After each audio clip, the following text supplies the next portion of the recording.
আসসালামু আলাইকুম প্রিয় ভাইরা। রমজানের ৩০ আসর নামক গ্রন্থ থেকে সপ্তম আসর অর্থাৎ সিয়ামের বিধানের দিক থেকে মানুষের প্রকারভেদের অবশিষ্ট আলোচনা। সকল প্রশংসা আল্লাহর জন্য, যিনি সকল সমকক্ষের ঊর্ধ্বে, সব ধরনের ত্রুটি ও বৈপরীত্য থেকে মুক্ত, স্ত্রী ও সন্তানদের থেকে পবিত্র, দৃঢ় সপ্তক অর্থাৎ ৭ আসমান উত্তোলনকারী, খুঁটিবিহীন ওপরে স্থাপনকারী, ভূমণ্ডলকে সমতলকারী, মজবুত পেরেকসমূহ অর্থাৎ পর্বতমালা দ্বারা সুস্থিরকারী, মনের গোপনীয়তা ও অন্তরের ভেদ সম্পর্কে অবগত, সঠিক ভ্রান্ত পথিক যা হয়েছে ও হবে তার নির্ধারণকারী, তাঁর স্নেহ সমুদ্রে বান্দাদের বাহনগুলো চলাচল করে এবং তাঁর ভালোবাসার ময়দানে সংসার বিরাগী বান্দাদের ঘোড়াগুলো বিচরণ করে। তিনি তালাশকারীদের তালাশস্থল এবং পথিকদের গন্তব্যস্থল।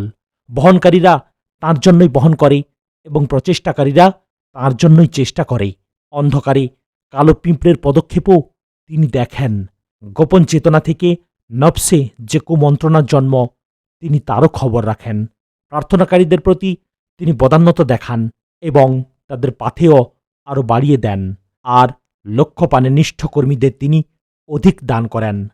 আমি তাঁর স্তুতি গাই সকল সংখ্যা ছাড়িয়ে এবং তাঁর নিয়ামতের উপর শুকরিয়া জানাই।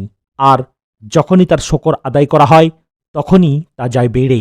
আর আমি সাক্ষ্য প্রদান করি যে একমাত্র আল্লাহ ছাড়া কোনো সত্য ইলাহ নেই, তার কোনো অংশীদার নেই। তিনিই মালিক ও বান্দাদের প্রতি দয়ালু। আমি আরও সাক্ষ্য দিই যে মুহাম্মদ তার বান্দা ও রাসূল, যিনি সব দেশের সব মানুষের জন্য প্রেরিত হয়েছেন। আল্লাহ সালাত পাঠ করুন তাঁর উপর, তাঁর সাথী আবু বকরের উপর, যিনি নিজের জান মাল যথেষ্ট পরিমাণ ব্যয় করেছেন, ওমরের উপর, যিনি ইসলামের বিজয় কৃতিত্ব দেখিয়েছেন এবং চমৎকার নৈপুণ্য প্রদর্শন করেছেন, উসমানের উপর, যিনি কঠোর সময়ে সৈন্যবাহিনীকে রসদ সরবরাহ করেছেন। কিয়ামতের দিন তার কতই না গৌরব হবে। অনুরূপভাবে আলীর উপর, যিনি বীরত্ব ও নির্ভীকতায় সুবিদিত। আল্লাহ আরও সালাত পেশ করুন নবীর সকল পরিবার পরিজন, সঙ্গী সাথী ও কিয়ামত পর্যন্ত অনাগত সব সুন্দর অনুসারীর উপর। আর আল্লাহ তাদের উপর যথাযথ সালামও পেশ করুন। প্রিয় ভাইরা, সিয়াম পালনের হুকুম আহকামের ব্যাপারে মানুষের 5টি শ্রেণীর আলোচনা পূর্বে পেশ করেছি। এ আসরে এসব প্রকারের মধ্য থেকে আরেকটি দলের আলোচনা করব ইনশাআল্লাহ। ষষ্ঠ প্রকার, মুসাফির ব্যক্তি, যিনি সাওম ভাঙার কৌশল হিসেবে সফরের সংকল্প করেননি। যদি মুসাফির সাওম ভাঙার কৌশল হিসেবে সংকল্প সফর শুরু করে, তাহলে সাওম ভাঙা তার জন্য হারাম হবে। তখন সাওম পালনই তার জন্য ফরজ হয়ে যাবে। পক্ষান্তরে সে যদি সফরকে কৌশল হিসাবে গ্রহণ না করে, তবে সে সাওম পালন বা সাওম ভঙ্গ করার এখতিয়ার পাবে। তার সফরের সময়সীমা দীর্ঘ হোক কিংবা সংক্ষিপ্ত হোক, তার সফর কোনো উদ্দেশ্যে আকস্মিক কিংবা ধারাবাহিক, যেমন পাইলট বা ভাড়া গাড়ির ড্রাইভার। কারণ আল্লাহর বাণীতে সফরের কথা ব্যাপকার্থেই এসেছে। আর তোমাদের মধ্যে যে ব্যক্তি অসুস্থ বা মুসাফির, সে তার সিয়াম অন্য সময় আদায় করে নেবে। তোমাদের পক্ষে যা সহজ আল্লাহ তাই চান, এবং তোমাদের জন্য যা কষ্টকর তা তিনি চান না। সূরা আল বাকারাহ আয়াত নম্বর 185। বুখারী ও মুসলিমে আনাস ইবনে মালিক রাদিয়াল্লাহু তাআলা আনহু হতে বর্ণিত, তিনি বলেন, আমরা নবী সাল্লাল্লাহু আলাইহি ওয়াসাল্লামের সঙ্গে সফর করতাম। তখন সিয়াম পালনকারী ভঙ্গকারীকে দোষ দিত না এবং সিয়াম ভঙ্গকারীও পালনকারীকে দোষারোপ করত না। সহিহ মুসলিমে বর্ণিত আবু সাঈদ খুদরী রাদিয়াল্লাহু তাআলা আনহু থেকে বর্ণিত, তিনি বলেন, তারা অর্থাৎ সাহাবীগণ মনে করতেন যে নিজের মধ্যে শক্তি অনুভব করে ও সিয়াম পালন করে সেটা তার জন্য উত্তম। পক্ষান্তরে যে নিজের মধ্যে দুর্বলতা অনুভব করে ও সাওম ভঙ্গ করে সেটা তার জন্য উত্তম। সুনানে আবু দাউদে হামজা ইবনে আমর আল আসলামী রাদিয়াল্লাহু তাআলা আনহু হতে বর্ণিত, তিনি বলেন, হে আল্লাহর রাসূল, আমি মালামাল বহনকারী পশুর মালিক। আমি তা সফরের জন্য পরিচর্যা করে থাকি এবং তা ভাড়া দেই। কখনো এ মাস রমজানও আমাকে সফরের মধ্যে পেয়ে বসে। আর আমি যুবক মানুষ, সাওম পালনের শক্তিও আছে। হে আল্লাহর রাসূল, সাওম পালন আমার জন্য পরে পিছিয়ে রাখার চেয়ে অধিকতর সহজ। পরে সাওম পালন করলে এটা আমার কাছে ঋণের বোঝার মতো হয়ে যায়। তাহলে কি আমি বড় ধরনের সওয়াবের আশায় সাওম পালন করব নাকি ভেঙে ফেলব? তখন আল্লাহ রাসূল সাল্লাল্লাহু আলাইহি সাল্লাম বললেন, হে হামজা, যেটা ইচ্ছা তোমার সেটাই করতে পারো। অর্থাৎ ইচ্ছা করলে সাওম পালন করতে পারো, আবার ভাঙতেও পারো। অতএব গাড়ির ড্রাইভার যিনি ভাড়ায় গাড়ি চালান এবং তাকে তা সর্বক্ষণই করতে হয়, রমজান মাসে সফর অবস্থায় তীব্র গরমের কারণে যদি তার সাওম পালন করা কঠিন হয়ে পড়ে, তাহলে তিনি যখন আবহাওয়া ঠান্ডা হবে এবং তার জন্য সাওম পালন করা সহজ হবে, এমন সময়ে সে সাওম কাজা হিসেবে পালন করতে পারবেন। তবে মুসাফিরের জন্য সর্বোত্তম হল সাওম পালন বা ভাঙার মধ্যে যেটা তুলনামূলক সহজ হয় তাই করা। যদি দুটোই সমান হয় তাহলে সাওম পালনই শ্রেয়, কারণ এটা তাড়াতাড়ি জিম্মামুক্ত হতে সহায়ক এবং অন্যদের সঙ্গে হবার কারণে উৎসাহব্যঞ্জকও বটে। তাছাড়া রাসূলুল্লাহ সাল্লাল্লাহু আলাইহি ওয়াসাল্লামের আমলও এমন। যেমন সহিহ মুসলিমে আবু দারদা রাদিয়াল্লাহু তাআলা আনহু হতে বর্ণিত, তিনি বলেন, আমরা রাসূলুল্লাহ সাল্লাল্লাহু আলাইহি ওয়াসাল্লামের সাথে রমজান মাসে প্রচণ্ড গরমের দিনে বের হলাম। এমনকি আমাদের কেউ কেউ প্রচণ্ড গরমের কারণে তার হাত মাথার উপর রাখে। আমাদের মধ্যে রাসূলুল্লাহ সাল্লাল্লাহু আলাইহি ওয়াসাল্লাম ও আব্দুল্লাহ ইবনে রাওয়াহা রাদিয়াল্লাহু তাআলা আনহু ছাড়া আর কেউ রোজাদার ছিল না।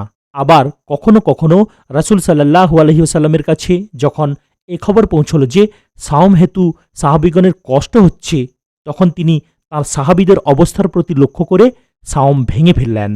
যেমন জাবের রাদিয়াল্লাহু তাআলা আনহু হতে বর্ণিত হয়েছে, রাসূলুল্লাহ সাল্লাল্লাহু আলাইহি ওয়াসাল্লাম মক্কা বিজয়ের বছর মক্কার উদ্দেশ্যে বের হলেন। এরপর তিনি সাওম পালন শুরু করে কুরায়ে গামিন নামক স্থানে পৌঁছলেন। তার সঙ্গে লোকজনও সাওম রাখলেন। অতঃপর তাঁর উদ্দেশ্যে বলা হল, লোকজনের সাওম রাখতে কষ্ট হচ্ছে, আপনি কি করছেন? তারা তা লক্ষ্য করছে। তখন তিনি বাদ আসর পানির পেয়ালা আনতে বললেন। এরপর সবাইকে দেখে তিনি পানি পান করলেন। আর আবু সাঈদ খুদরি রাদিয়াল্লাহু তাআলা আনহু হতে বর্ণিত হাদিসে এসেছে, নবী সাল্লাল্লাহু আলাইহি ওয়াসাল্লাম বৃষ্টির পানিসৃষ্ট এক নালার সম্মুখে গমন করলেন।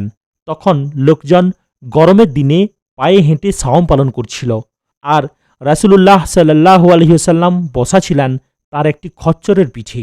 এমতাবস্থায় তিনি বললেন, হে লোক সকল, তোমরা পানি পান করো। তারা পানি পান করতে ইতস্তত করতে লাগলেন।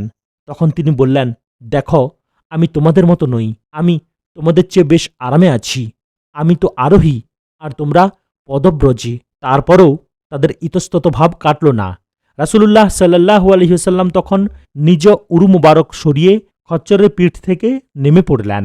এরপর সবার সামনে পানি পান করলেন, আর তাঁর দেখা দেখি লোকজনও পানি পান করল। আসলে তিনি পানি পান করতে চাইছিলেন না। আর যখন মুসাফির ব্যক্তির জন্য সাওম পালন কষ্টকর হয়ে দাঁড়ায়, তখন সে সাওম ভেঙে ফেলবে, সফরে সাওম পালন করবে না। যেমন পূর্বল্লিখিত জাবের রাদিয়াল্লাহু তাআলা আনহুর হাদিসে উল্লেখ রয়েছে, নবী সাল্লাল্লাহু আলাইহি ওয়াসাল্লাম সফরে যখন লোকজনের রোজা রাখা কষ্টকর হল, তখন নিজে সাওম ভেঙে ফেললেন। তাকে বলা হলো, কোনো লোক সাওম রেখেছে। তিনি বললেন, ওরাই অবাধ্য, ওরাই পাপী। সহিহ বুখারী ও মুসলিমে জাবের রাদিয়াল্লাহু তাআলা আনহু হতে আরও বর্ণিত হয়েছে যে নবী করিম সাল্লাল্লাহু আলাইহি ওয়াসাল্লাম এক সফরে ছিলেন। তিনি এক স্থানে মানুষের জটলা দেখলেন।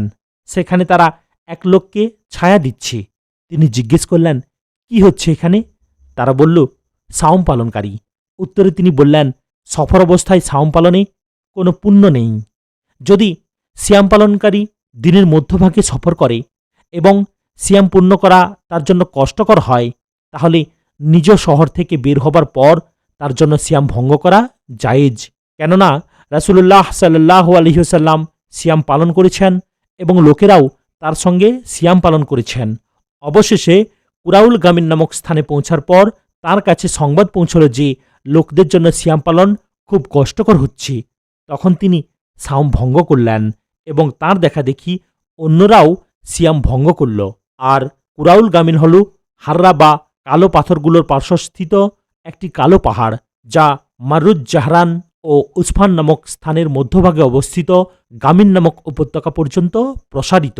আর যদি মুসাফির রমজান মাসে স্বীয় শহরে দিনের বেলায় সিয়াম পরিত্যাগ অবস্থায় আগমন করে, ওই দিন তার জন্য বাকি সময়ের সিয়াম রাখা সহি হবে না, কেননা সেদিনের প্রথম ভাগে সিয়াম ভঙ্গকারী ছিল আর ফরজ সিয়াম শুভে সাদিক উদয় হওয়ার সময় থেকেই কেবল সহি হয়। তবে দিনের অবশিষ্টাংশ কি তার জন্য পানাহার থেকে বিরত থাকা জরুরি? এ ব্যাপারে উলামায়ে কিরাম একাধিক মত প্রকাশ করেছেন।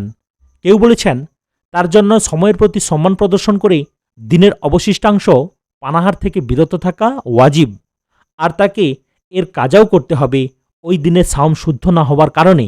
এটাই ইমাম আহমদ রহমতুল্লাহের মাঝহাবের প্রসিদ্ধ মত। আবার কোনো কোনো আলেম বলেছেন দিনের বাকি অংশের সাওম পালন আবশ্যক নয়, কারণ যেহেতু তাকে সাওম কাজা করতে হবে, তাই বাকি দিন সাওম পালনে কোনো ফায়দা নেই। আর রমজান মাসের মর্যাদা রক্ষার বিষয়টি তো দিনের প্রারম্ভে প্রকাশ্য বা গোপনে তার বৈধভাবে রোজা ভাঙার দ্বারাই শেষ হয়ে গেছে। আবদুল্লাহ ইবনে মাসুদ রাদিয়াল্লাহু তাআলা আনহু বলেছেন যে রমজানের দিনের প্রথম ভাগে খেল, সে যেন শেষ ভাগেও খায়। অর্থাৎ সরই ওজরের কারণে যার জন্য দিনের প্রথম ভাগে ভক্ষণ করা বৈধ হল, তার জন্য দিনের শেষ ভাগে ভক্ষণ করাও বৈধ। এটা ইমাম মালিক রহমতুল্লা আলাইহে, শাফি রহমতুল্লা আলাইহের মাঝহাব এবং ইমাম আহমদ রহমতুল্লা আলাইহেরও একটি রিওয়ায়েত। তবে তার রোজা ভাঙার গোপনীয়তা রক্ষার জন্য পানাহারের কথা প্রকাশ করবে না, কারণ তার সম্পর্কে এতে ধারণা খারাপ হবে কিংবা তার অনুসরণ করা হবে। সপ্তম প্রকার, এমন রোগী যার রোগমুক্তির আশা করা যায়। এর তিনটি অবস্থা। প্রথমত, যদি এমন হয় যে সাওম তার জন্য কষ্টকর নয়, আবার তার ক্ষতিও করবে না, তাহলে তার জন্য সাওম ফরজ হবে, কারণ তার কোনো সরই ওজর নেই যা সাওম ভাঙাকে বৈধ করবে। দ্বিতীয়ত, যদি এমন হয় যে সাওম তার জন্য কষ্টকর তবে তার ক্ষতি করবে না, এমত অবস্থায় সে সাওম ভঙ্গ করবে। যেহেতু আল্লাহ তাআলা বলেছেন যে ব্যক্তি অসুস্থ কিংবা সফর অবস্থায় থাকবে সে অন্য সময় গণনা করে সাওম পূর্ণ করে নেবে। সূরা আল বাকারাহ আয়াত নম্বর 185। এমত অবস্থায় তার জন্য কষ্টকর হলে সাওম পালন মাকরুহ হবে, কারণ সে আল্লাহর দেয়া সুযোগ থেকে বের হয়ে নিজেকে শাস্তি দিল। হাদিসে এসেছে, নিশ্চয়ই আল্লাহ তার দেয়া সুযোগ গ্রহণকে ভালোবাসেন, যেমনিভাবে তার নাফরমানি করাকে অপছন্দ করেন। তৃতীয়ত, যদি এমন হয় যে সাওম তার ক্ষতি করবে, তাহলে তার জন্য সাওম ভাঙা ওয়াজিব এবং সাওম পালন বৈধ নয়। আল্লাহ তাআলা বলেন, তোমরা নিজেদেরকে হত্যা করো না, নিশ্চয়ই আল্লাহ তোমাদের প্রতি অত্যন্ত মেহেরবান। সূরা আন-নিসা আয়াত নম্বর 29। আল্লাহ তাআলা আরও বলেন, তোমরা তোমাদের নিজেদের হাতকে ধ্বংসের দিকে নিক্ষেপ করো না। সূরা আল বাকারা আয়াত নম্বর 195। অনুরূপভাবে রাসূলুল্লাহ সাল্লাল্লাহু আলাইহি ওয়াসাল্লাম বলেছেন, নিশ্চয়ই তোমার নিজের উপর নিজের কিছু হক রয়েছে, আর আত্মার হক হল আল্লাহ ছাড় দেয়া সত্ত্বেও সাওম পালন করে নিজ আত্মার ক্ষতি না করা। কেননা আরেক হাদিসে নবী করিম সাল্লাল্লাহু আলাইহি ওয়াসাল্লাম বলেছেন, নিজের ও অন্যের ক্ষতি করা যাবে না। ইমাম নাওয়াওয়ী বলেন, হাদিসটির বিভিন্ন বর্ণনা এসেছে যেগুলো পরস্পরকে শক্তিশালী করেছে। রমজান মাসে সাওম পালনকালে যদি তার অসুস্থতা দেখা দেয় আর সাওম পূর্ণ করা তার জন্য কষ্টকর হয়, তাহলে তার জন্য বৈধ কারণ থাকায় তার সাওম ভঙ্গ করা জায়েজ।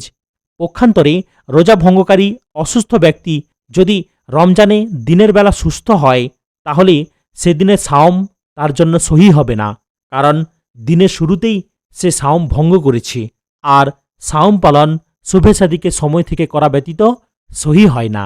কিন্তু ওই দিনের বাকি অংশ কি তার সাওম পালন করতে হবে? এ সম্পর্কে উলামায়ে কেরামের মতবিরোধ রয়েছে, যা ইতোপূর্বে মুসাফির কর্তৃক সবর অবস্থায় নিজ দেশে সাওম ভঙ্গ করা অবস্থায় ফেরা সম্পর্কিত আলোচনায় গত হয়েছে। যদি চিকিৎসা দ্বারা সাব্যস্ত হয় যে সাওম রোগ বৃদ্ধি করবে, তাহলে রোগ থেকে বাঁচার জন্য শারীরিক সুস্থতার দিকে লক্ষ্য রেখে সাওম ভাঙা জায়েজ। যদি এ ঝুঁকি দূর হয়ে যাওয়ার আশঙ্কা করা যায়, তাহলে দূর হওয়া পর্যন্ত অপেক্ষা করবে। তারপর যেসব সাওম ভেঙেছে তা কাজা করে নেবে।